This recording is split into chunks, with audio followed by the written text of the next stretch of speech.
ওই টাইমে দোয়া কবুল হয়। যার যা লাগে, আল্লাহ ব্যবসা মন্দা, আল্লাহ তুমি ব্যবসা লাভজনক হওয়ার তৌফিক দাও, আল্লাহ তুমি আমারে অনেক দিন ধরে সিঙ্গেল আছি ডবল করে দাও, কবুল হয়ে যাবে।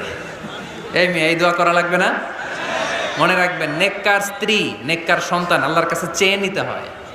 নবীরা চেয়ে নিতেন, যুররিয়া সালেহা নবীরা চেয়ে নিতেন। আল্লাহ পাসপোর্ট দিয়ে রাখছি, জাপান যাব, আমেরিকা যাব, আল্লাহ ভিসাটা হয় না, আল্লাহ শেষ সাথে চান, কবুল করবে কে? তাহলে একটা টাইম পাইলাম, তাহাজ্জুদের টাইম, ঠিক কিনা? 2 নাম্বার ক্বাবলাল ইফতার, ইফতারি সামনে রেখে দোয়া কবুল হয়। বিশ্বাস হয়? কি সামনে রেখে? সামনে ইফতারি। বসে থাকি আমরা তৃষ্ণায়, সারাটা দিন ছাতি ফেটে যায়। আল্লাহ দেখে, দেখতে দেখতে আল্লাহর একটা সফট কর্নার তৈরি হয়। এটাই সুযোগ।